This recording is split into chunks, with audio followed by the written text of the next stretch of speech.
Bueno, pues en el día de hoy, junto con mi compañero Steven David Rojas Tagachi y yo, David José Molina Márquez, hablaremos sobre los medios de cultivo, tinciones, metabolismo y fisiología microbiana.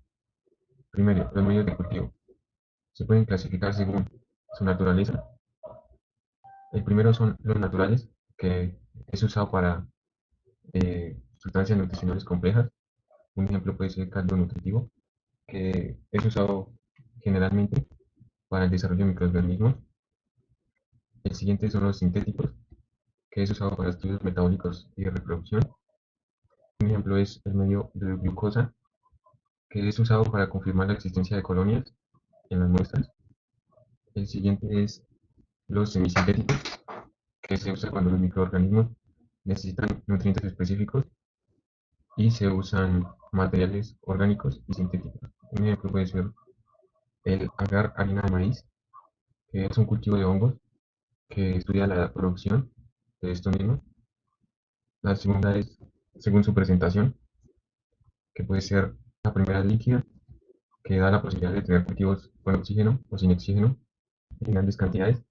Un ejemplo es el caldo de peptonas, que se obtiene de la carne y es usado para detectar microorganismos como la salmonela. El siguiente son los sólidos, que al estar sólido permite tener cultivos de forma aislada de otros microorganismos o muestras para un mejor análisis. Un ejemplo puede ser el agar de sangre, que da el crecimiento a la mayoría de bacterias gram positivas y gram negativas. El siguiente son los semisólidos, que con una textura entre sólida y líquida da la facilidad de identificar el movimiento aún teniendo una textura no tan sólida. Un ejemplo es el agar semisólido, que se usa para observar y revisar bacterias que se mueven aún existiendo las capas bacterianas. El tercero es uso de aplicación. El primero es aislamiento, que su objetivo es separar o aislar los microorganismos para su análisis. Un ejemplo es el agar nutritivo, que se le implementa colorantes para identificar grupos o colonias de microorganismos. El segundo son los medios de cultivo selectivos. Su objetivo es permitir el crecimiento de un grupo en específico. Un ejemplo es el agar McConkey para la bacteria E. coli. Este es un cultivo que permite identificar esta bacteria de E. coli. El siguiente es enriquecidos, que es cuando un microorganismo exige una ayuda de nutrientes para que se pueda desarrollar y crecer. Un ejemplo es el agar chocolate, que es usado para aislar y cultivar bacterias patógenas. El siguiente son los cultivos diferenciales, cuando se necesita diferenciar un microorganismo usando un cambio visual en su entorno. Un ejemplo es el agar TESIF, que es el sulfato necesario para la producción de ácido sulfúrico. El siguiente son las pruebas bioquímicas, que se usa cuando se necesita observar las características bioquímicas de los microorganismos para su fácil identificación. Un ejemplo es la prueba de la fenilalanina, que es para ver la capacidad del microorganismo de desanimar el aminoácido para la actividad de la enzima. Y seguimos con el número 2. Buenas tardes, yo comienzo con el punto 2, hablando de las distinciones microbiológicas. Para comenzar con el tema, las distinciones microbiológicas son técnicas fundamentales en el laboratorio a la hora de permitir y visualizar la diferencia entre microorganismos mediante una aplicación de colorantes específicos para cada microorganismo. Estas técnicas facilitan la identificación de cada uno, si es una bacteria, un hongo o protozoos, lo que es clave para el diagnóstico de enfermedades infecciosas y la selección del tratamiento para dicha infección o enfermedad. Por este lado, tenemos la tabla de tinciones, que es una estructura donde podemos identificar qué tipo de cómo se usa y qué tipo de efecto tienen cada tinción en los diferentes microorganismos. Estas tinciones permiten diferenciación, como ya lo mencionamos, y cada tipo de tinción tiene una aplicación específica. Algunas resaltan la estructura de la pared celular, mientras que otras permiten identificar cápsulas o detectar microorganismos específicos. Estas técnicas son esenciales a la hora de distinguir las de enfermedades. Y los tipos que se ven en las tablas de tensiones son el de Gram, el de Selin-Nelson, la de Grit, la tensión de azul de lactofeno y la tensión con tinta china.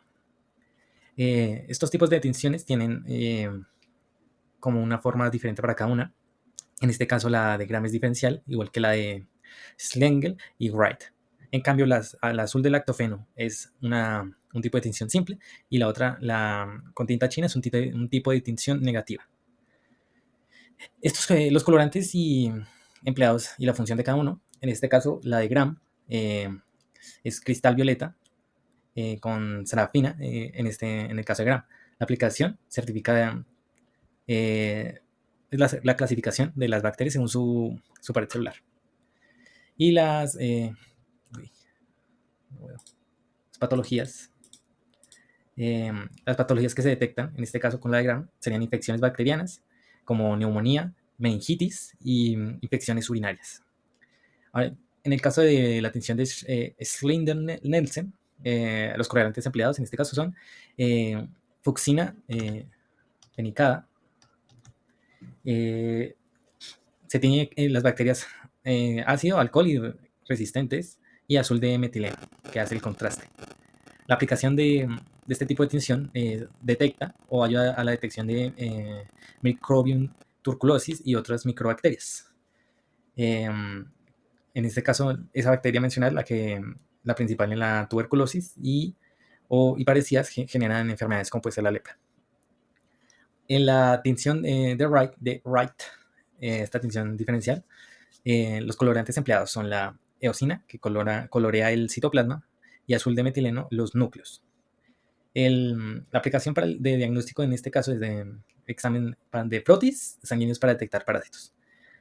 Que podrían ser, por ejemplo, los que se mencionan en la tabla, que en este caso es malaria, leucemia y anemias.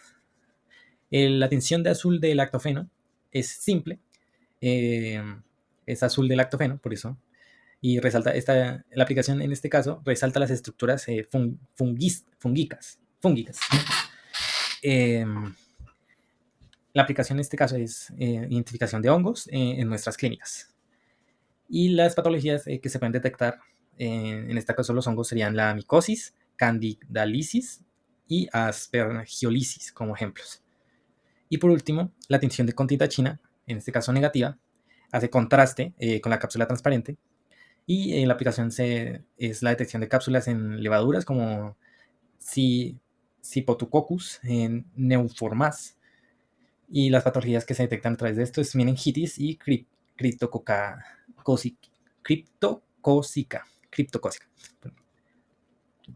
Como el siguiente punto, tenemos la introducción a los microorganismos como tal.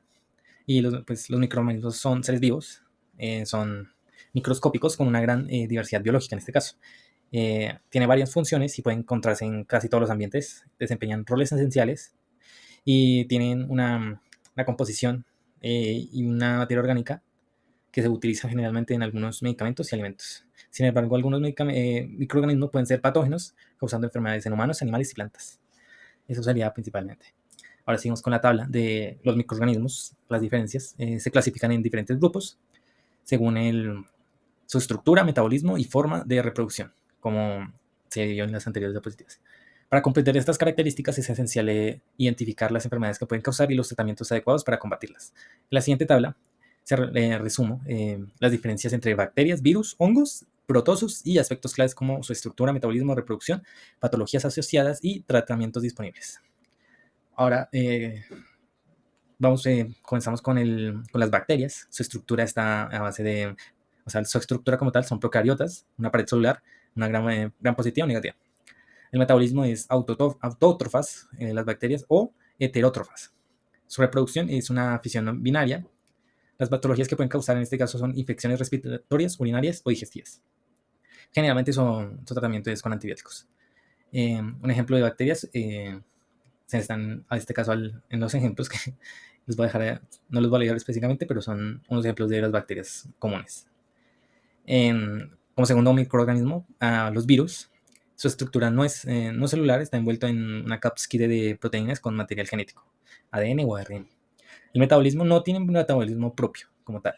su reproducción se replica dentro de las células del huésped. Las patologías, como ejemplo, pueden ser gripe, VIH o COVID-19. Los tratamientos en este caso para los virus es antivirales o vacunas para los que tienen un tratamiento como tal, pero hay varios, como lo puede ser el VIH, que no, como su estructura es tan complicada, la vacuna o el antiviral para el tratamiento no existe como tal, sino que existen unas que reducen el impacto que estas tienen en el huésped. Como tercer microorganismo tenemos los hongos. Su estructura son estructuras eucariotas con pared celular quietina. En su metabolismo son heterótrofos, saprofitos o parásitos, por ejemplo. La reproducción es a través de esporas o geminación. Las patologías causadas pueden ser la micosis cutánea, la candiliasis o el aspergillosis. El tratamiento general son antifúngicos, que están específicamente dirigidos para los hongos. Y como ejemplos, como ejemplos del tratamiento serían la Candida albicans y el Aspergillus.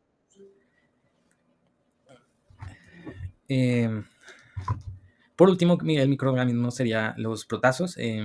Estas estructuras son eucariotas sin pared celular. El metabolismo es de heterótrofos, algunos con metabolismo anaborio.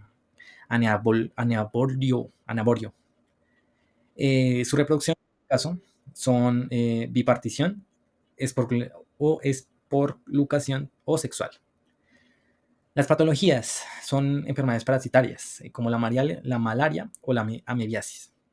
El tratamiento antiparasitarios, y como ejemplos tenemos el Plasmodium, el Palmaporum, Entalomeba y la histolítica. Esos serían los ejemplos. Por último, la importancia del diagnóstico microbiológico. En este caso, el diagnóstico microbiológico es la clave de la identificación de agentes infecciosos y la elección de tratamientos efectivos a través de cultivos, tinciones y pruebas moleculares. Es posible detectar microorganismos y su resistencia a medicamentos, lo que permite un manejo adecuado de las enfermedades y un diagnóstico oportuno. No solo mejora el tratamiento del paciente, sino que también contribuye a la salud pública al prevenir la propagación de dichas infecciones. En conclusión, para terminar con la presentación, se me acabó la batería de la cámara, una disculpa. Tengo que terminar sin cámara, pero en conclusión, el diagnóstico microbiológico es fundamental para la identificación y el tratamiento de enfermedades infecciosas. En este caso lo relacionamos mucho, o sea, está directamente relacionado con la regencia en farmacia. Y gracias a estas técnicas como la tinción y el estudio de microorganismos es posible detectar patógenos y seleccionar el tratamiento adecuado para dichos patógenos. Previniendo de complicaciones y reduciendo la resistencia antimicrobiana.